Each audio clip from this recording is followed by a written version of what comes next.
शुक्रवार के दिन मां संतोषी का व्रत पूजन किया जाता है, जिसकी कथा इस प्रकार है। एक बुढ़िया माई थी, उसके 7 बेटे थे। 6 कमाने वाले थे, जबकि एक निकम्मा था।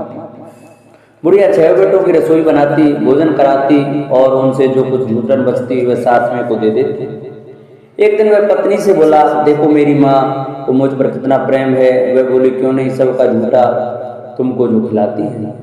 वह बोला, ऐसा नहीं हो सकता, मैं जब आंखों से न देख लूं मान नहीं सकता। बहू हंसकर बोली, देख लोगे तब तो मानोगे। कुछ दिन बाद त्योहार आया। घर में 7 प्रकार के भोजन और चूरमे के लड्डू बने। वह जांचने के लिए सिर दुखने का बहाना कर पतला वस्त्र सिर पर ओढ़े रसोई घर में सो गया। वह कपड़े में से सब देखता रहा। 6 भाई भोजन करने आए। उसने देखा माँ ने उनके लिए सुंदर आसन बिछा नाना प्रकार की रसोई परोसी और आग्रह करके उन्हें जिमाया। वह देखता रहा। 6 भोजन करके उठे, तब माँ ने उसकी झूठी थालियों में से लड्डू के टुकड़े उठाकर एक लड्डू बनाया। जूठन साफ कर बुढ़िया माँ ने उसे पुकारा, बेटा 6 भाई भोजन कर गए, अब तू भी बाकी है, अब तू कब खाएगा। वह कहने लगा, माँ मुझे भोजन नहीं करना, मैं परदेश जा रहा हूँ। माँ ने कहा, कल जाता हो तो आज चला जा। वह बोला, हाँ आज ही जा रहा हूँ। यह कहकर वह घर से निकल गया। चलते समय पत्नी की याद आ गई। वह गौशाला में कंडे थाप रही थी। वहां जाकर बोला, हम जामे परदेश आवेंगे कुछ काल, तुम रहियो संतोष से धर्म अपनो पाल। वह बोली, जाओ पिया आनंद से, हमरो सो चटाए, राम भरोसे हम रहे, ईश्वर तुम्हें सहाय।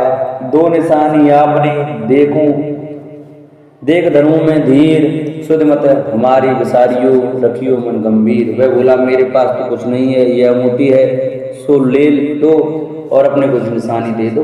वह बोली, मेरे पास क्या है, गोबर भरा हाथ है। यह कहकर उसकी पीठ पर गोबर के हाथ की थाप मार दी। वह चल दिया। चलते चलते दूर देश पहुंचा। वहां एक साहूकार की दुकान थी। वहां जाकर कहने लगा, भाई मुझे नौकरी पर रख लो। साहूकार को जरूरत थी। बोला, रह जा। लड़के ने पूछा, तनख्वाह क्या दोगे। साहूकार ने कहा, काम देखकर दाम मिलेंगे। साहूकार की नौकरी मिली। वह सुबह 7 बजे से 10 बजे तक नौकरी बजाने लगा। कुछ दिनों में दुकान का सारा लेन देन, हिसाब किताब, ग्राहकों को माल बेचना, सारा काम करने लगा। साहूकार के 7-8 नौकर थे, वे सब चक्कर खाने लगे। यह तो बहुत होशियार बन गया। सेठ ने भी काम देखा और 3 महीने में ही उसे आधे मुनाफे का हिस्सेदार बना दिया। वह कुछ वर्ष में ही नामी सेठ बन गया और मालिक सारा कारोबार उस पर छोड़कर चला गया। इधर उसकी पत्नी को सास ससुर दुख देने लगे। सारी गृहस्थी का काम करा के उसे लकड़ी लेने जंगल में भेजते। इस बीच घर के आटे से जो भूसी निकलती, उसकी रोटी बनाकर रख दी जाती और फूटे नारियल में पानी। एक दिन वह लकड़ी लेने जा रही थी। रास्ते में बहुत सी स्त्रियां संतोषी माता का व्रत करती दिखाई दी। वह वहां खड़ी होकर कथा सुनने लगी और पूछा, बहनों तुम किस देवता का व्रत करती हो और उसके करने से क्या फल मिलता है। यदि तुम इस व्रत का विधान मुझे समझा कर कहोगी तो मैं तुम्हारा बड़ा एहसान मानूंगी। तब उनमें से एक स्त्री बोली, सुनो, ये संतोषी माता का व्रत है। इसके करने से निर्धनता दरिद्रता का नाश होता है और जो कुछ मन में कामना हो सब संतोषी माता की कृपा से पूरी होती है। तब उसने उससे व्रत की विधि पूछी। वह बोली, 1.25 आने का गुड़ चना लेना, इच्छा हो तो 5.25 आने का लेना या 1.25 रुपया का ही सहूलियत के अनुसार लाना। बिना परेशानी और श्रद्धा व प्रेम से जितना भी बन पड़े सवाया लेना। प्रत्येक शुक्रवार को निराहार रहकर कथा सुनना, इसके बीच क्रम टूटे नहीं। लगातार नियम पालन करना। सुनने वाला कोई न मिले तो घी का दीपक जला उसके आगे यह जल के पात्र को सामने रखकर कथा कहना। यह कार्य सिद्ध ना हो, नियम का पालन करना और कार्य सिद्ध हो जाने पर व्रत का उद्यापन करना। 3 मास में माता फल पूरा करती हैं। यदि किसी के ग्रह खोटे भी हों तो भी माता वर्ष भर में कार्य सिद्ध करती हैं। फल सिद्ध होने पर उद्यापन करना चाहिए, बीच में नहीं। उद्यापन में अड़ाई, सिराटे का खाजा तथा इसी परिणाम से खीर तथा चने का साग करना। 8 लड़कों को भोजन कराना। जहाँ तक मिले देवर जेठ भाई बंधु के हों, न मिले तो रिश्तेदारों और पास पड़ोसियों को बुलाना। उन्हें भोजन करा, यथाशक्ति दक्षिणा दे, माता का नियम पूरा करना, तो उस दिन घर में खटाई न खाना। यह सुन बुढ़िया के लड़के की बहू चल दी, रास्ते में लकड़ी के बोझ को बेच दिया और उन पैसों से गुड़ चना ले माता के व्रत की तैयारी कर आगे चली।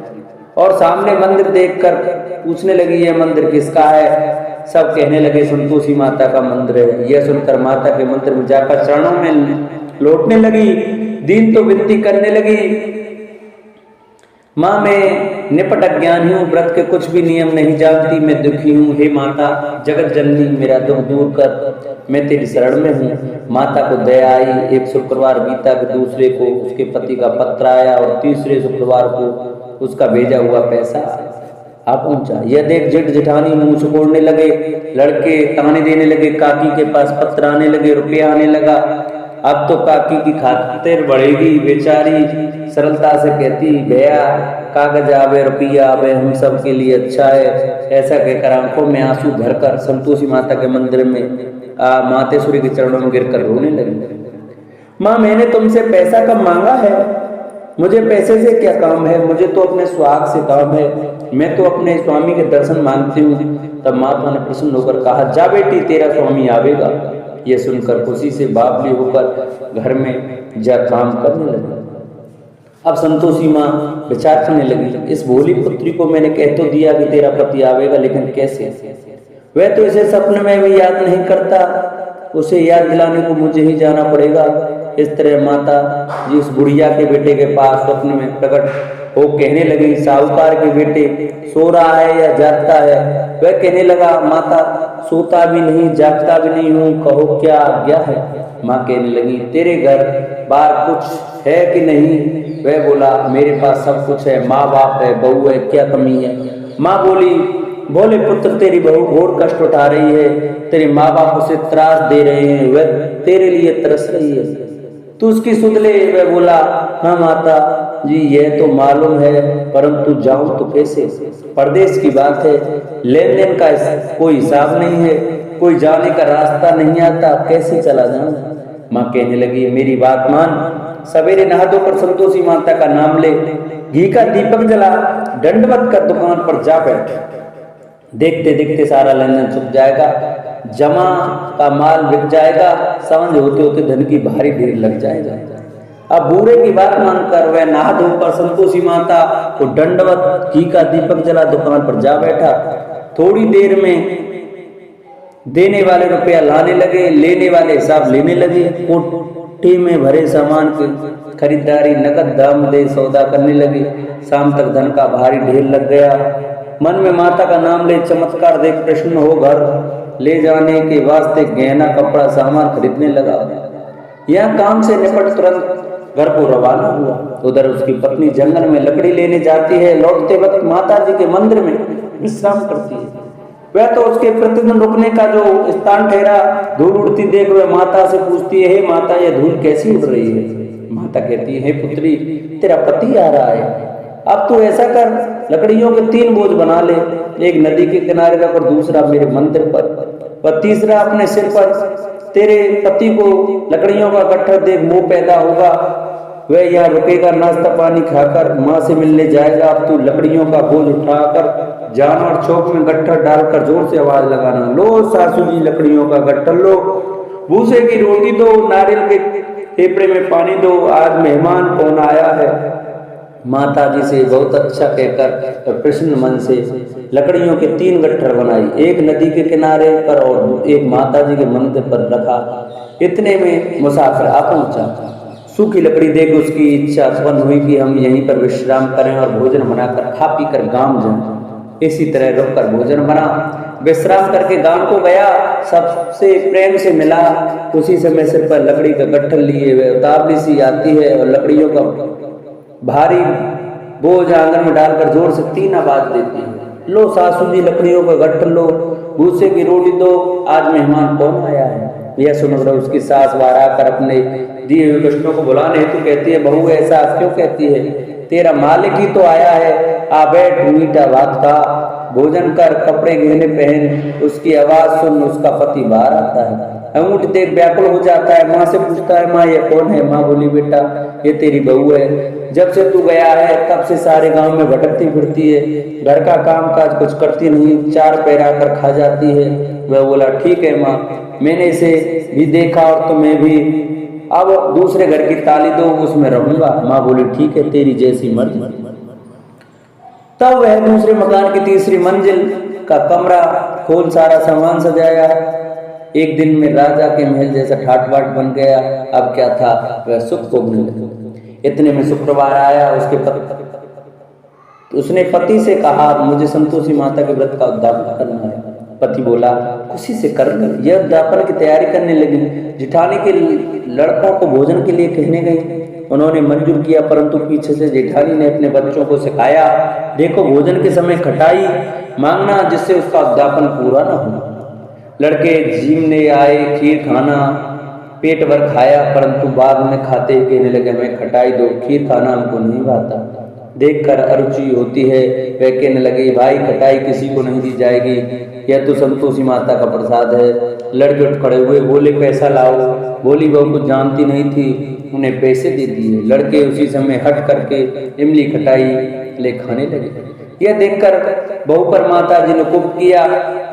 राजा के दूत उसके पति को पकड़ कर ले गए। जेठ जेठानी मनमाने वचन कहने लगे लूट लूट कर धन इकट्ठा कर लाया है, अब सब मालूम पड़ जाएगा जब जेल की मार खाएगा। बहू से ऐसे नहीं हुआ। रोती हुई माता जी के मंदिर गई, कहने लगी हे माता तुमने क्या किया? हंसा कर भक्तों को रुलाने लगी। माता बोली बेटी तूने उद्यापन करके मेरा व्रत भंग किया है। वह कहने लगी माता मैंने कुछ अपराध किया है, मैंने तो भूल से लड़कों को पैसे दे दिए थे, मुझे क्षमा करो, मैं फिर तुम्हारा उद्यापन करूंगी। माँ बोली अब भूल कर मत करना। वह कहती है अब भूल नहीं होगी, अब बतलाओ मैं कैसे आवेंगे? माँ बोली जा तेरा पति तुझे रास्ते में आता मिलेगा। वह निकली, राह में पति आता मिला। वह पूछी कहाँ गए थे? वह कहने लगा इतना धन जो कमाया है उसका टैक्स राजा ने मांगा था, वह भरने गया था। वह प्रसन्न हो बोली भला हुआ, अब घर को चलो। कुछ दिन बाद फिर शुक्रवार आया। वह बोली मुझे फिर माता को उद्यापन करना है। पति ने कहा करो। बहू फिर जेठ के लड़कों को भोजन को कहने गई। जेठानी ने एक तो बातें सुनाई और सब लड़कों को सिखाने लगी तुम सब लोग पहले की तरह खटाई मांगना। लड़के भोजन से पहले कहने लगे हमें खीर नहीं खानी, हमारी जी बिगड़ता है, कुछ खटाई खाने को दो। वह बोली खटाई किसी को नहीं मिलेगी, आना है तो आओ। वह ब्राह्मण के लड़के लाकर भोजन कराने लगी। यथाशक्ति दक्षिणा की जगह एक एक फल उन्हें दिया। संतोषी माता प्रसन्न हुई। माता की कृपा से 9वें मास में उसके चंद्र के समान सुंदर पुत्र प्राप्त हुआ। पुत्र को पाकर प्रतिदिन माता के मंदिर को जाने लगी। माँ ने सोचा ये रोज आती है, आज क्यों मैं इसके घर चलूं? यह विचार कर माता ने भयानक रूप बनाया। गुड़ चने से सना मुख, ऊपर सूंड के समान होठ, उस पर मक्खियां भिन भिना रही थी। डेली पर पैर रखते ही उसकी सांस चल रही। देखो रे कोई चुड़ैल डाकिन चली आ रही है, लड़कों को इसको भगाओ नहीं तो किसी को खा जाएगा। लड़के भगाने लगे, चिल्लाकर खिड़की बंद करने लगे। बहु रोशनदान में से देख रही थी। प्रसन्नता से पगली बन चिल्लाने लगी आज मेरी माता जी मेरे घर आई है। वह बच्चे को दूध पीने से हटाती है। इतने में सास का क्रोध फट पड़ा। वह बोली क्या काबली हुई है, बच्चे को पटक दिया। इतने में माँ के प्रताप से लड़के ही लड़के नजर आने लगे। वह बोली माँ मैं जिसका व्रत करती हूँ ये संतोषी माता है। सबने माता जी के चरण पकड़ लिए और विनती कर कहने लगे हे माता हम मूर्ख हैं, अज्ञानी हैं, तुम्हारे व्रत की विधि हम नहीं जानते, व्रत भंग कर हमने बड़ा अपराध किया है।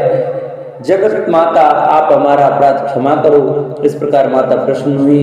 बहू को प्रसन्न हो, जैसा फल दिया वैसा माता सबको दें। जो पढ़े उसका मनोरथ पूर्ण हो, जो सुने उसकी मनोकामना पूरी हो। बोलो संतोषी माता की जय।